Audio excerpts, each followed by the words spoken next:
დღეს ივანიშვილმა ქვეყანაში ის პირველი პრეცედენტიც დაუშვა, რომელიც სიტყვისა და გამოხატვის თავისუფლების გამო საქართველოს მოქალაქის არა უბრალოდ სისხლის სამართლებრივ პასუხისმგებაში მიცემას გულისხმობს, არამედ სისხლის სამართლებრივ პატიმრობაში მიცემას გულისხმობს.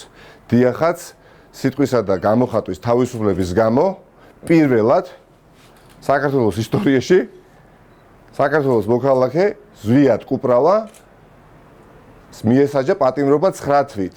სრული პასუხისმგებლობით ვამბობ. მსგავსი რამ არ მომხდარა არც ერთი ხელისუფლების პირობებში. არც წინა ხელისუფლების პირობებში და არც იმის წინა ხელისუფლების პირობებში. ესე იგი, ადამიანი, რომელიც იმყოფებოდა სასადილოში მეგობრებთან ერთად და მიირთმევდა საკვებს და აუგად მოიხსენია უბრალოდ მოსამართლე, აუგად არც კი შეუგინებია და ამის გამო მის წინააღმდეგ აღძრეს საქმე და დღეს იგი დააპატიმრეს და განაჩენი გამოიტანეს. ეს რა არის თუ არა უკვე ღია დიქტატორული ნიშნების აი ესე გადმოფენა საზოგადოებისათვის, ხახტო.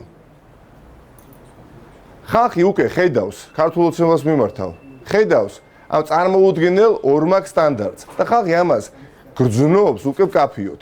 დიახაც, როდესაც არც ერთი მოძალადი არ აკავთ დაკავებული კორცხელში, როდესაც არც ერთი მოძალადი არ აკავთ დაკავებული ახალქალაქში, როდესაც არც ერთი მოძალადი არ აკავთ დაკავებული ბორჯომის საკრებულოს ინციდენტთან დაკავშირებით, როდესაც მთელი ოპოზიციური დეპუტაცია ტყვეობაში აიყვანეს და მე პარლამენტის დეპუტატს გაუსწორდნენ, ხო?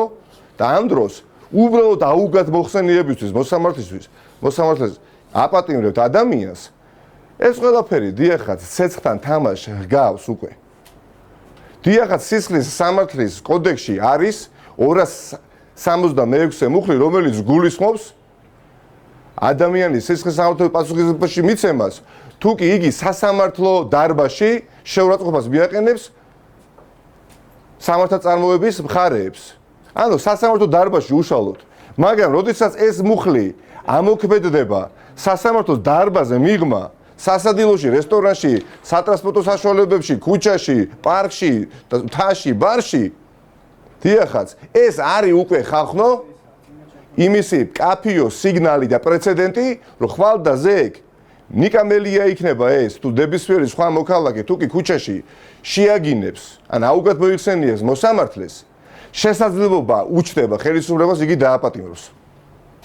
დავიჯერო თლიანად დაიცალეთ საღიაზრისგან, დავიჯერო თლიანად დაიცალეთ ჭკუისგან და ელემენტარულად გათვლათ პოლიტიკურ რისკებს ვერ ხედავთ ამ კანონსაწინააღმდეგო ქმედებებში? ვერ ხედავთ, რომ უბრალოდ ქარს თესავთ და აუცილებლად მოიმკითხარით ხალხს? ეს ხო იკითხება ხახნო. რატო ცდით ჩვენ ბედს, რატო ცდით მთელი მოსახლეობის იმ ჯანსაღი ნაწილის ბედს, რომელსაც მიაჩნია, რომ პროკურატურაც, სასამართლოც, იუსტიციის სამინისტროს და ყველა ადმინისტრაციული ორგანო ერთმა ადამიანმა ჩაიდო ჯიბეში და ერთი ადამიანი ასამართლებს უკვე ყველას და არა სასამართლო და არა პროკურატურა და არა სხვა ადმინისტრაციული ორგანოები. აი ეს ქალბატონი ამიერიდან, ქალბატონი ელენე გოგუაძე.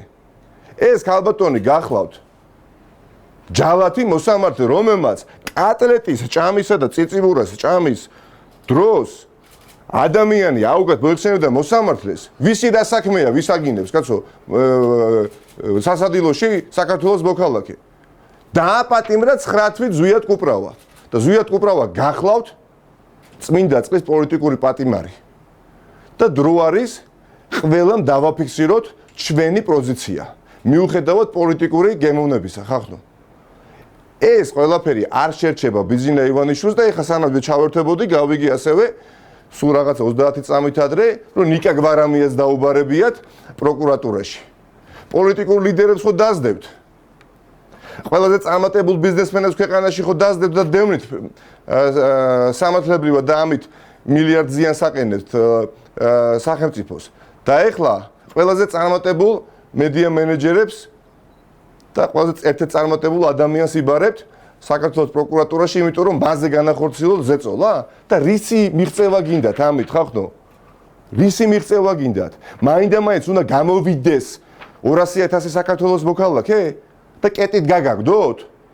არ მოვერიდები ამ მას შემდეგ რაც დღეს ამ ქალბატონმა ივანიშვილის სახელით დღეს გადაწყვეტილება გამოუტანა ბზუიად უპრავოს დიახაც ეს ქვეყანა არ არის სამართლებრივი ეს ქვეყანა არ ცემს არანაირად კონსტიტუციას პატივს არც საქართველოს კონსტიტუციით არც საერთაშორისო კონსტიტუციით არც ევროპული კონსტიტუციით და არც ამერიკის კონსტიტუციითაც რომლის მიხედვითაც ყველაზე მაღალი სტანდარტია მოსამართლის ასე ვთქვათ უფლებების დაცვა არ მომხდარა მსგავსი რამ აი ამის გამო ხდება მარტო რევოლუციები ამის გამო გამოდის მთელი ქვეყანა გარეთ და აპაღურებს ხელისუფლებას ვინც არ უნდა იყოს ეს ამიტომ გოს მოეგოს ქართული ოცნება და ნუსარგებლობს ზაფხულის ცხელი დღეებით